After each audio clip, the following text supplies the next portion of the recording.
Hi, this is Joe Osuna. Welcome to Inside Leisure World. Today we have some interesting guests with us. We have the second Vice President, Ruth Herman, of a local congregation that we're going to find out more about. We have a rabbi, a beautiful young lady over here. We're going to find out more about her.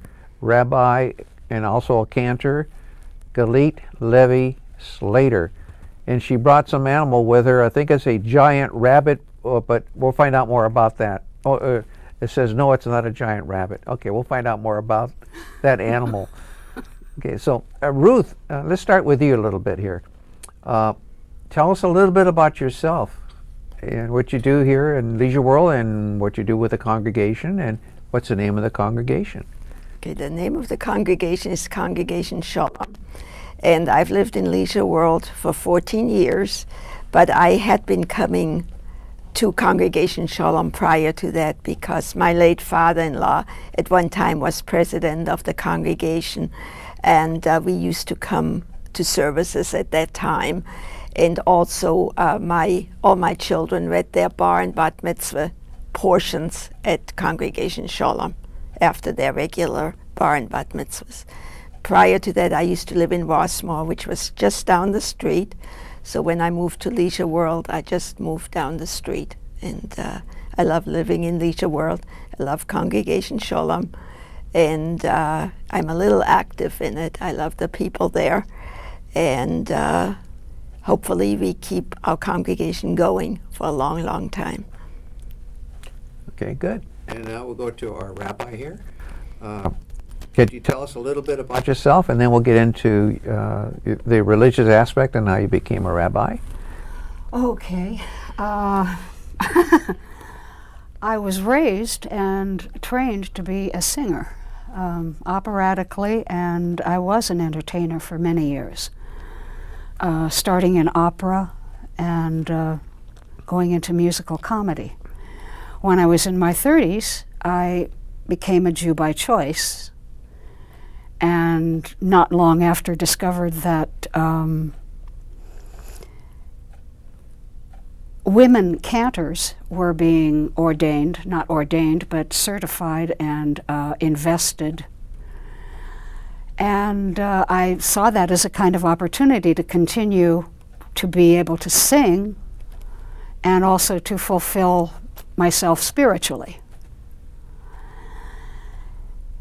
And I worked as both a cantor and as an entertainer kind of for many years, and off and on.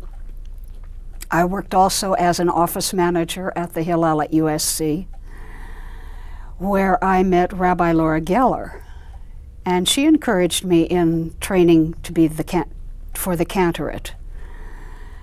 I studied for about 6 years. I learned Hebrew, and I was in the cantorial workshop at Hebrew Union College, which was right across the street from where I worked. That made it very convenient. And started working as a cantor.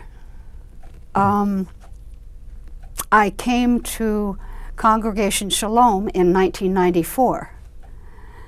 I bought a unit in Leisure World in 1997, but I didn't live there until 1998 full-time.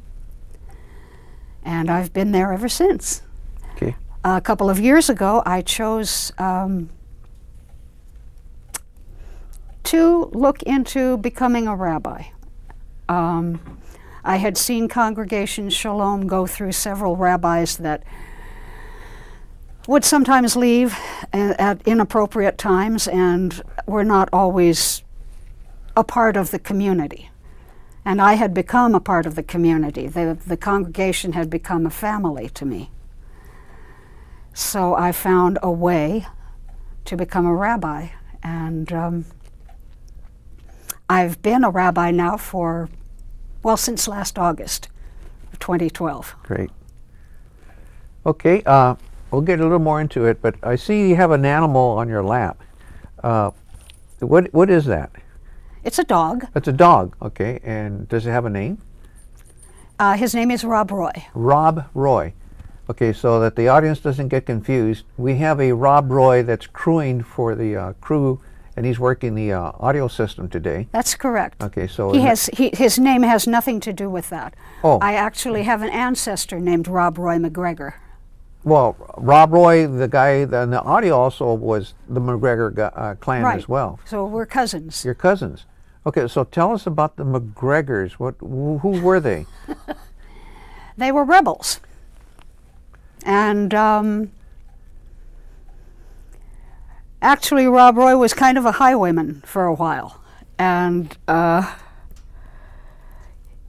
he was cousin to what was actually my family, which were the Campbells. The Campbells and the McGregors fought with the kings of Scotland for a while. The MacDonalds and the Stuarts, and So they were like rebels then, huh? They Oh, were the yeah. rebels of their time against Right. the establishment. but eventually Rob Roy gave up his criminal past and went to serve the King of England, and was basically said he was given his life back, but he was also told that he had to be exiled, which is probably where Rob Roy wound up being a Canadian. Okay, yeah, our Rob Roy in audio is a Canadian. So are you saying that the But Rob the Roys Campbells got came kicked out? to the U.S. Okay, they migrated to the U.S. Right. Diplomatically instead of saying kicked out. Right. Okay. All right. And you were part of that group that left Europe? Or- Yes. Okay. And your roots are from Canada or from elsewhere? From Scotland Scotland?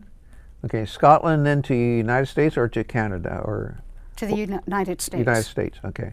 And the other Rob Roy that we have crewing, his group went to Canada. Right. Okay. Okay, so we had different factions of the Rob Roy clan then, huh? Okay. Right. And so how did you pick that name for your dog? Is he a rebel? No. We had another one, and she's very sweet, and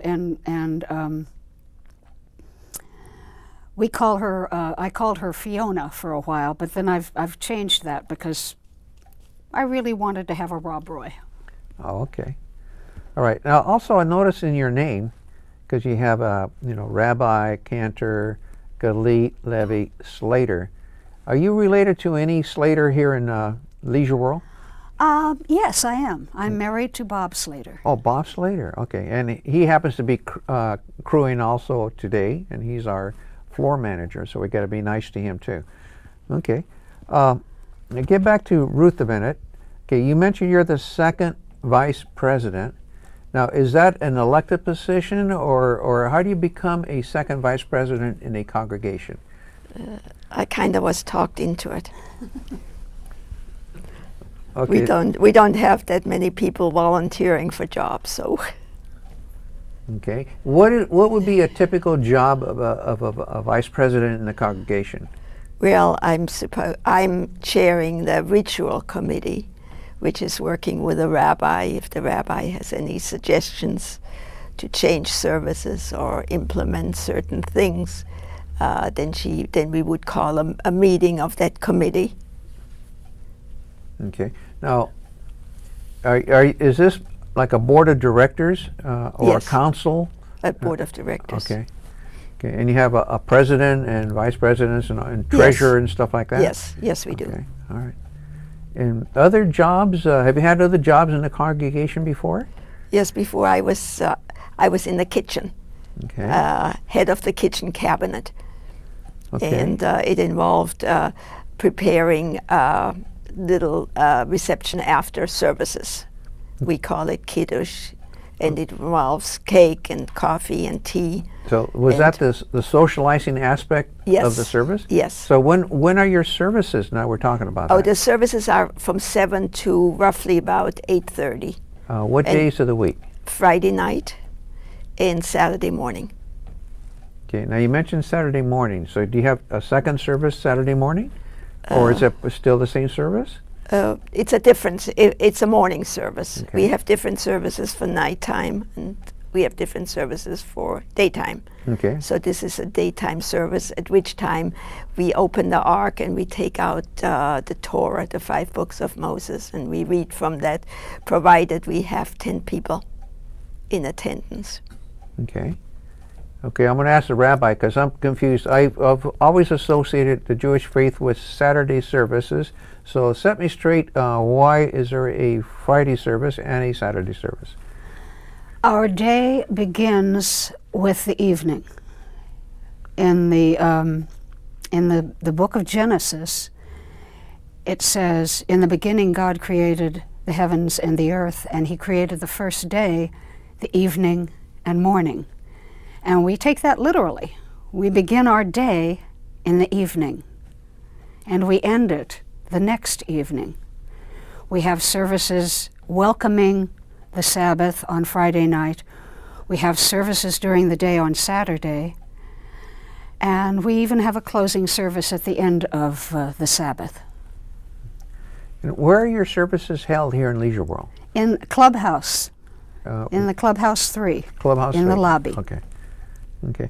Now, I don't know, either one of you can answer the question, but are there clubs or groups in Leisure World that are associated or branched from the Jewish faith or the Yiddish language?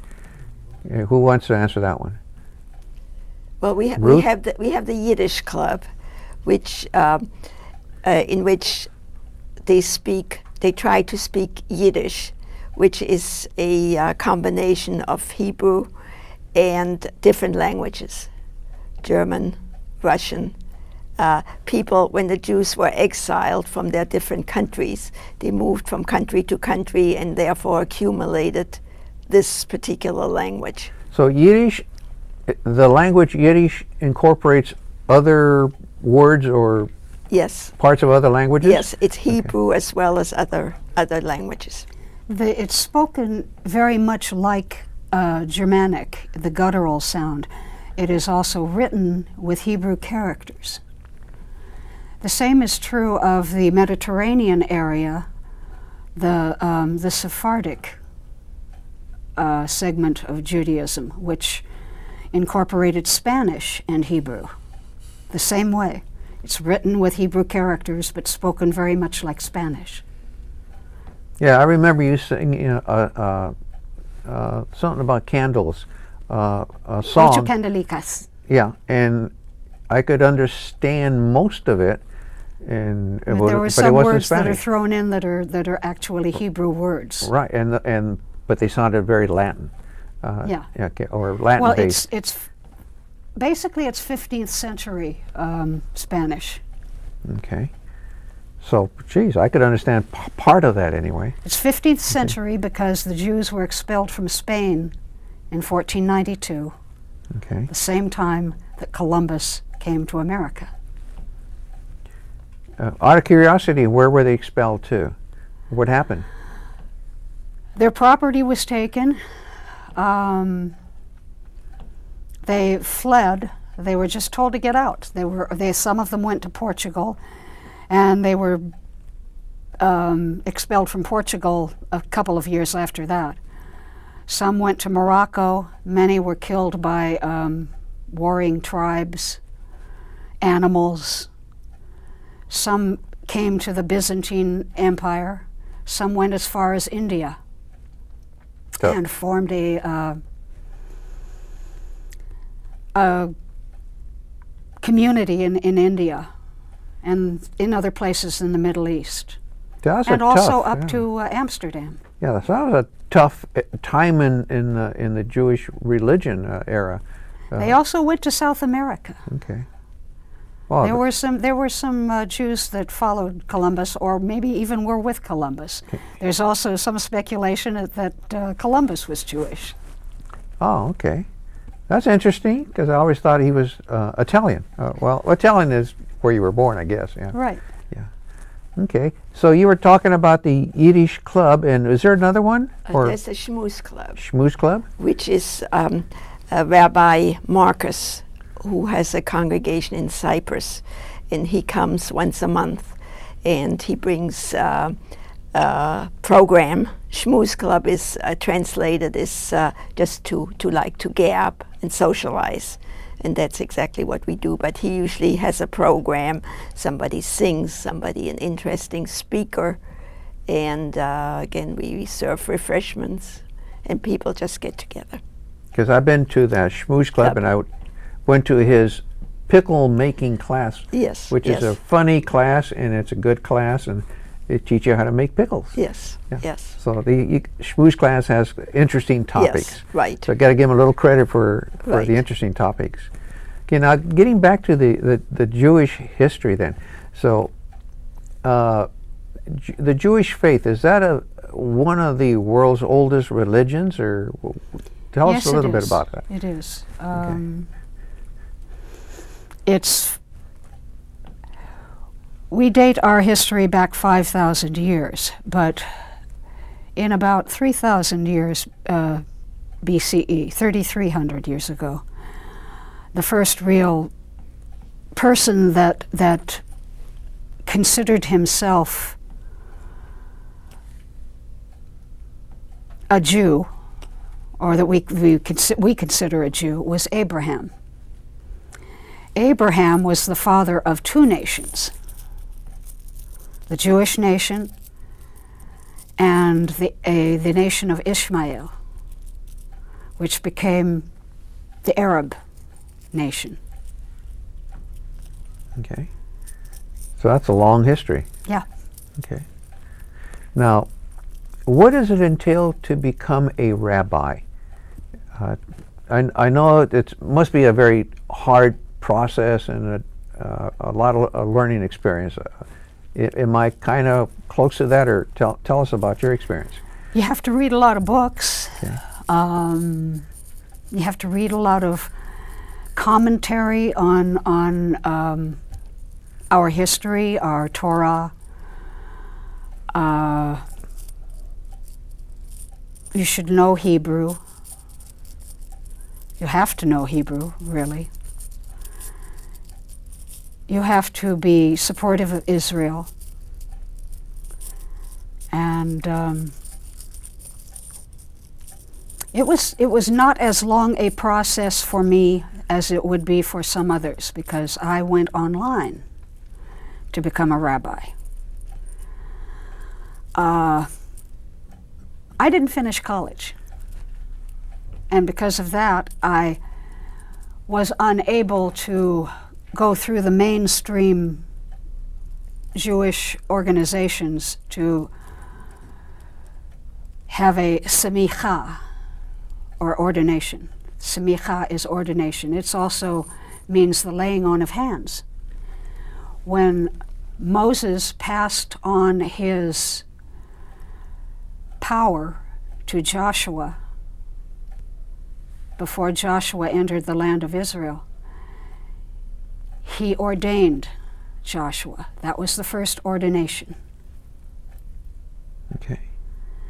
And I found a school in New York. It's based in New York. And we met for classes 2 or 3 times a week for 1 year. It's a very liberal, progressive school, but our traditions are steeped in our history, but we are still very progressive people. We're kind of a new breed of rabbi. The school is the Jewish Spiritual Leaders Institute. And there's also an affiliation with an online synagogue called Sim Shalom, and I go online once a week and do services during the weekdays. So when you do a service during the weekday online, how does that work? It's set up on live stream Okay. on the internet, and I have an application that I go to, and I open it to a particular date, and I just I have a camera in my computer, and I sit in front of my computer. I play my guitar, and I read from an online book. The service. Okay. You mentioned you play your guitar. Do you also play the guitar at your congregation here in Yes. Leisure World? So, Yes. So tell us about that. And does Bob Slater, your husband, get involved in that too, or not? Not so much. No. Okay. I've tried to involve him, but he doesn't speak Hebrew, and he's kind of his style of singing isn't the same as what I do at the congregation. We have our own act. Okay. We have our duets and other good stuff, and we perform together with So that. you're also an entertainer then, right? Yes. Okay. Right. I'm still an entertainer. Still entertainer. Okay. Another thing I Go do is now I'm doing a little show before services start on Fridays, and then we have a sing along afterwards. Okay, that's neat. That's yeah, neat. it is. So that gets It is. them I involved. have rhythm instruments on the tables, and people shake little eggs and tambourines and stuff along with me. So that's a fun part. Oh, That's absolutely. that's a neat part. I mean, also to give Bob some credit, your husband some credit, he also has a karaoke class, or how would you describe it and how you say it? His class is kind of an adjunct part of the karaoke party on Wednesday nights. We have karaoke practice on Tuesday afternoons from 1 to 3. That's in Clubhouse 6 upstairs. And Bob coaches them and gives them whatever song they want to sing. He gives them pointers on how to sing it and also what key they should sing it in. And whether the song is good for them, and he also tells them if there is another song that might be better. You know, there are different choices of songs too. Okay, so say again what clubhouse and what time and what day? Clubhouse 6, Okay. upstairs in one of the rooms off of the exercise Okay, room. Clubhouse 6 upstairs, and what day of the week? Tuesdays, 1 to 3. 1 to 3, okay. And do you sometimes go there and assist or sing, or? I do sometimes, yeah. Okay. I haven't been there for a little while, but Okay. I go there Okay, as much as I possibly can. okay. Since I've become a rabbi, it's not been easy to do. Now, I've been meaning to ask you, okay, I associate men wearing a yarmulke, I think it's called, but I've never seen a lady wear one. Tell us about yours. For one thing, I make mine. I crochet them. I make my own designs. It's a tradition that has been, it's a custom. It's more of a custom than a commandment. But we have to be aware that God is all around us, and so out of respect, we cover our heads. In Yiddish, it's called a yarmulke, and in Hebrew, it's called a kippah. And I make them for men and women. And I So- try to match my outfits. So you get people asking you why you're wearing a absolutely, yarmulke? yeah. I sell them sometimes, but not- Okay. and sometimes I give them. Okay. Any comments on that? Do you wearing a yarmulke and Yes, when we now we get up, women get called up to the Torah, which Orthodox in the Orthodox sector, women are not called up to the Torah, but conservative and Reform women get called up to the Torah, and out of respect, we also cover our heads. And Okay. wear a prayer shawl as well. okay? What's it called? A talit. Okay. And that's like a shawl, or Yes. It's Okay. It's like a prayer. shawl, and it has fringes on it. Okay. Okay. Now you mentioned and either one you can answer this. You mentioned Orthodox. You mentioned Reform. Okay. My frame of reference in religion is my religion, which is Catholic, and it has different orders, and each order is dedicated to something else. And some of the orders are very conservative and others are liberal. Some are purists and some are not. Tell us about your faith. Do you have anything like that in your faith? The Orthodox are probably the strictest, the most observant of our traditions. Reform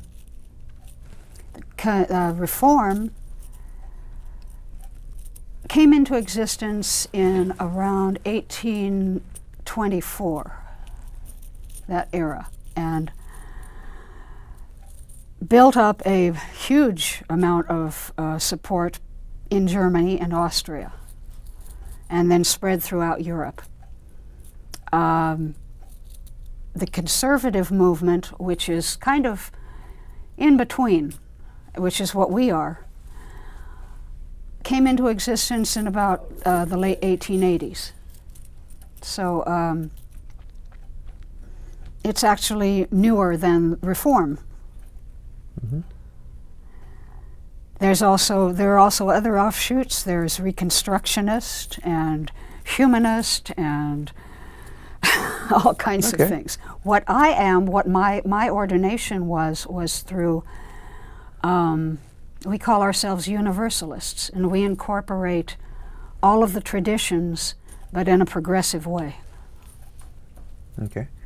So I kind of get this feeling from all religions that they all have that type of development and different ways of looking at a religion. Even though it's the same religion, they all have different ideas about their own religion. So that's just kind of like human nature and different ways of looking and still believe in the same religion. Okay, so which is, I guess, the way humans are. Okay, any comments? Because we're down to less than 2 minutes. Ruth, anything you'd like to say? And then we'll let the rabbi finish it. Well, I feel it's an honor to be here, and it's an honor to be with our rabbi, and thank you very much. Okay, you're quite welcome. Okay, now, what would you like to say in closing, and also anything you want to say about your dog, as well as? Well, my dog is very special because I have a zipper on the back, and I can carry things in it, like keys, Oh, so it's a And, bag. Okay. so forth. So he's very handy. So where'd you find a dog that's a purse or a bag? The Orange County Fair. Oh, the Orange County Fair. Okay. Now you have also some other animals too in the household, don't you? Yes, we have several animals. We have about 70. 70 animals. Okay, you got 1 minute to wrap this up. Why do you have 70 animals?